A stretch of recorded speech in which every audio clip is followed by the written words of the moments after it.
over quite a few months, I've been bringing our attention to what we can see and feel here in the Zendo through statues and artwork and posters and pictures that hang from our walls. And I'm going to continue with that today. And thus the title of my talk today, 1,000 Arms of Compassion.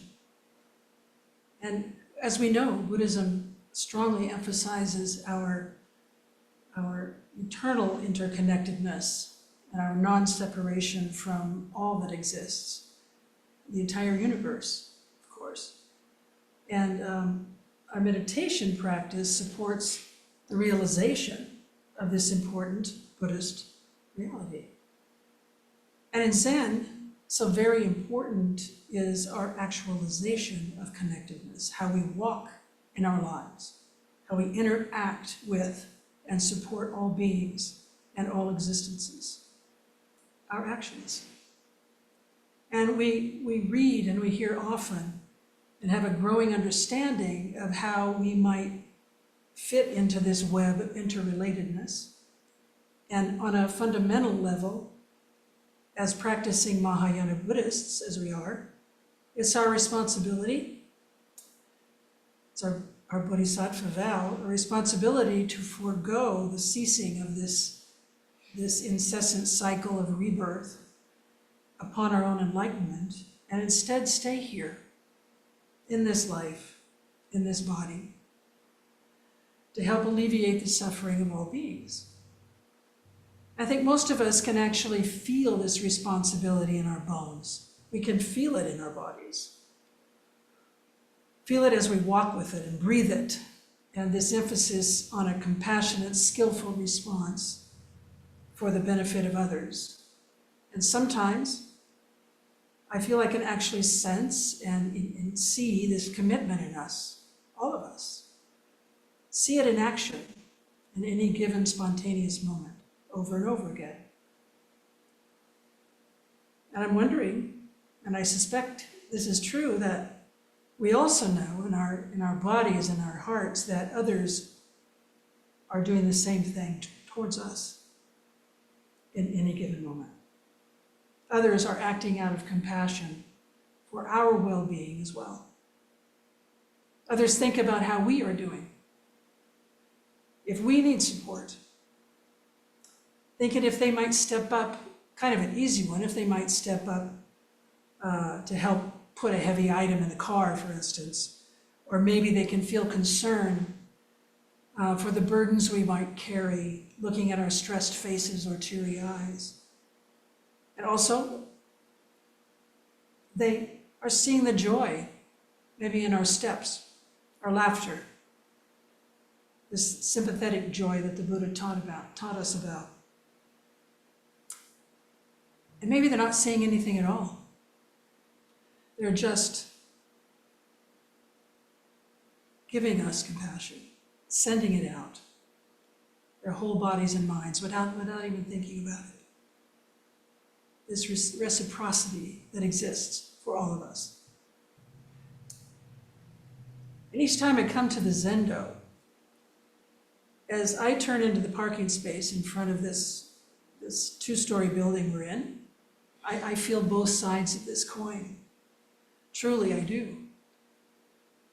And if you haven't been here to this physical space, you could just imagine other Zendos you visited or seen or heard about. But for me, the compassion I feel is both out, obviously, towards all things, and I feel it coming inward towards me.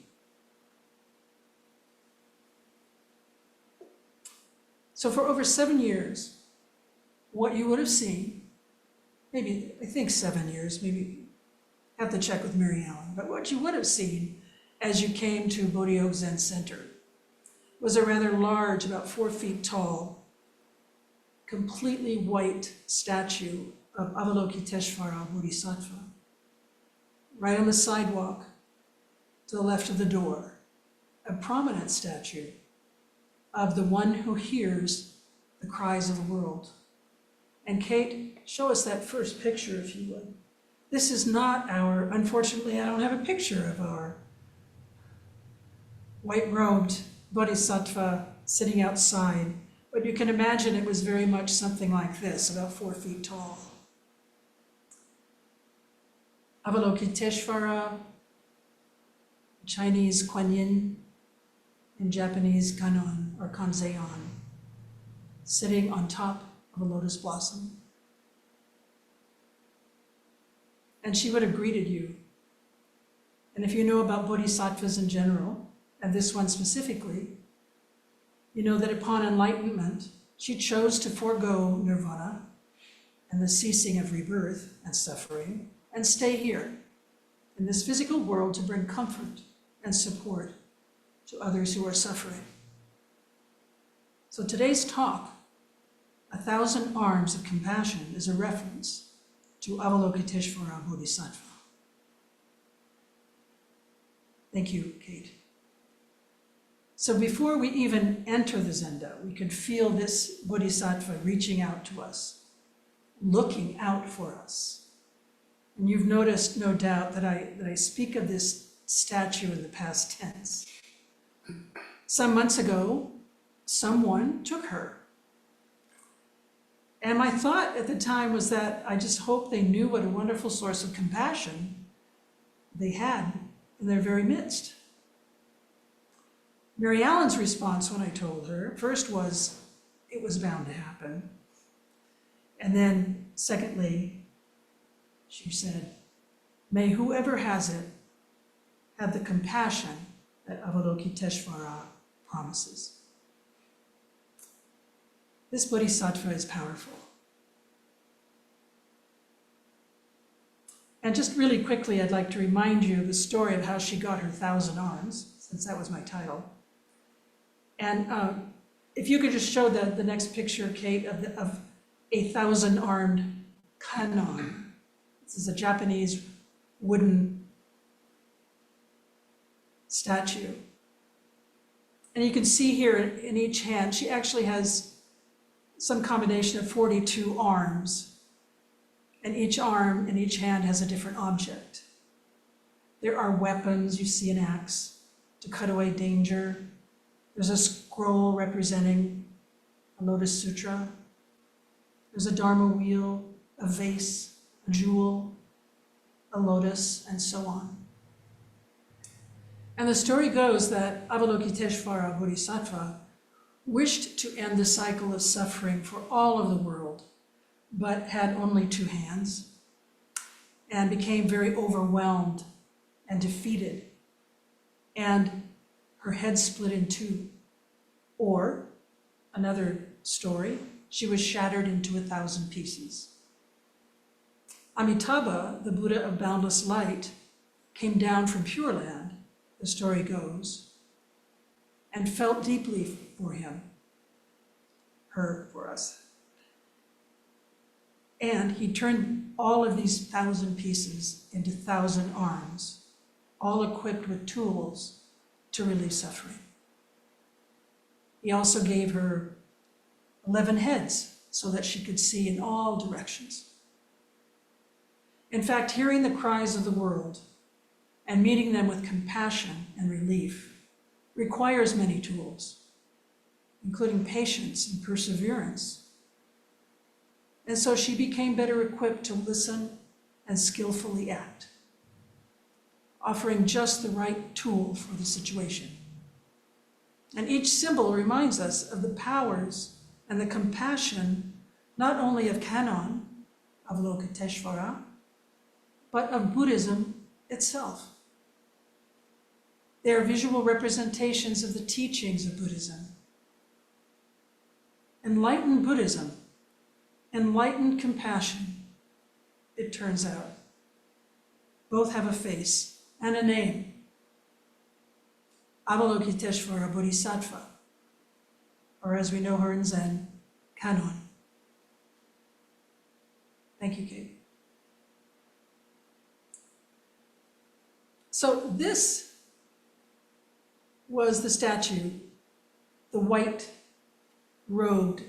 Bodhisattva that Mary Ellen chose to put near the entrance to our Zendo, the one who hears the cries of the world, this serene, compassionate female figure, a divine feminine. And as you open the door, the first thing you'll see is a vase of flowers placed every week by a Sangha member. And to the left of the vase is another Kennon statue. And would you show us that one, Kate?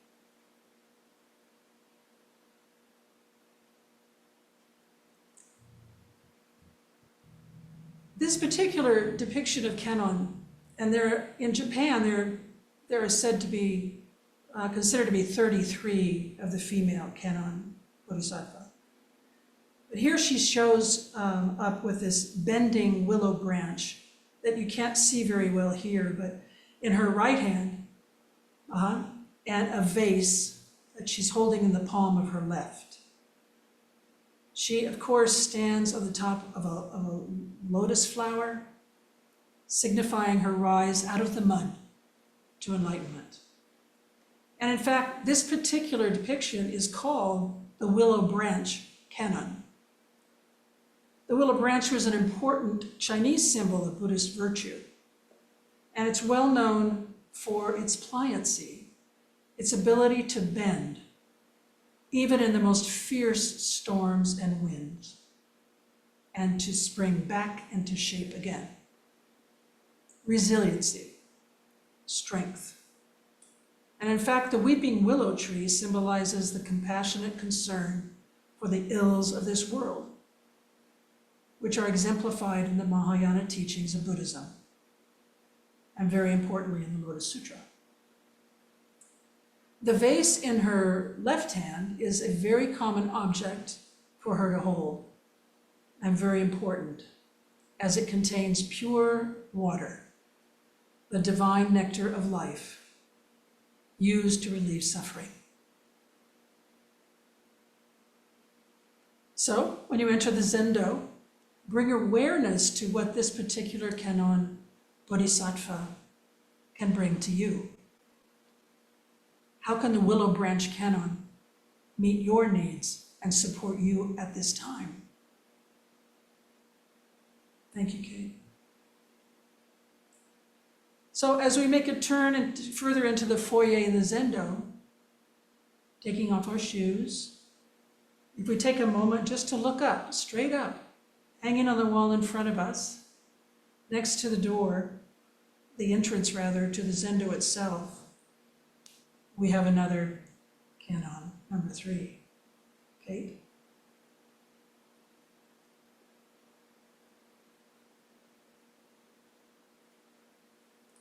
And here we see Kennon draped in the well-known white cloth, sitting upon a cushioned seat, looking very calm. In her right hand is a book, normally understood to be the Lotus Sutra, in which chapter 25 introduces Kuan Yin, the Chinese name for Avalokiteshvara. And the Lotus Sutra was not the first text to speak of her, but it is the most important in Mahayana Buddhism and Zen. And the story itself isn't particularly dramatic or memorable, as so many of the stories in the Lotus Sutra are, but the inclusion of this chapter points to something very important. Teaching about Kuan Yin and the subsequent devotion to her can really be seen as skillful means used by the Buddha to bring the Dharma to ordinary people in the midst of their own suffering. In addition to the teachings on enlightenment and wisdom, we have the teachings on compassion. And eventually, devotion to Kuan Yin ushered in a shift in Buddhism, actually, from a focus on Buddhism's wisdom and the teaching of the Dharma, to something much more available to the common person, a compassionate figure that reminds us that every one of us can be compassionate, a far more accessible goal than becoming a Buddha. And it's during this time that we see a slight shift from Buddhism as primarily a way toward an enlightened mind to primarily a way of compassionate action to save others. And we can see ourselves in her. We can imagine her powerful healing compassion. And so many people call to her for relief from their suffering, even today. After all, in the Lotus Sutra, the Buddha said that, and I quote the writing here, if there were hundreds of thousands of billions of living beings experiencing suffering and agony, who heard of Bodhisattva, regarder of the cries of the world, and wholeheartedly called her name, she would immediately hear these cries, and all of them would be freed. Thank you, Kate. So as we pass by this picture of Kannon, we enter the Zendo, and as you take your seat, readying for meditation, if you glance up at our altar, there on the right-hand side of the Buddha statue is the fourth depiction. Go ahead, Kate.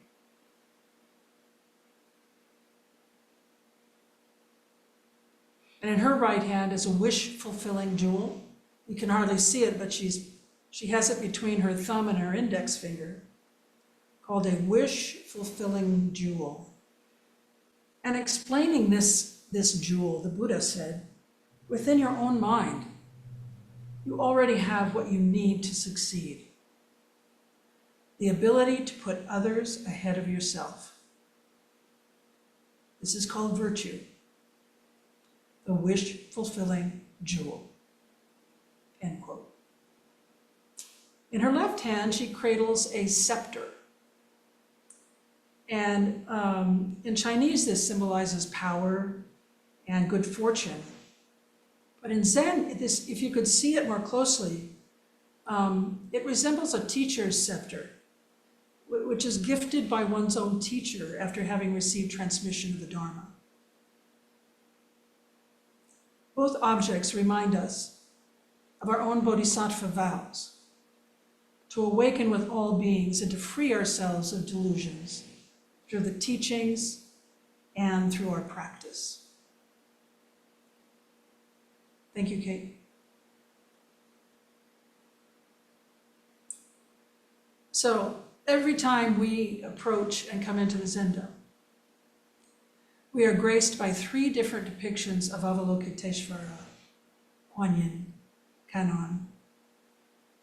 First, she's carrying the symbols of resiliency and strength, and a means, water, to relieve suffering. And the second, she reminds us of the important, and in fact, she takes on myriad forms physically, adapting and adjusting to the specific needs of those who turn to her.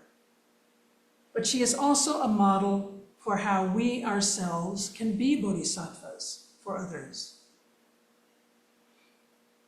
The meaning of Kannon's 1,000 arms, representing 1,000 different skills, is that each one of us should develop 1,000 skills for helping people. A tall order, maybe. And although I've shared this Chinese poem with you before, it's worth repeating part of it here. Let it be known to all Buddhists that do not cling to form.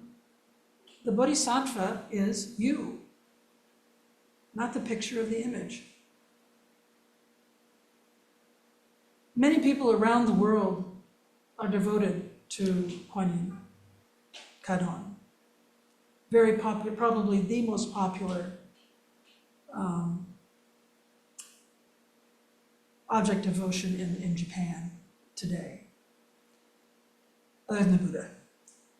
And so what can we offer to Kannon? How can we bring her into our life? And what can we offer her? Well, we can offer her an act of compassion. Kannon smiles on acts of kindness, compassion, and giving. So we can make this generosity to others your offering to her.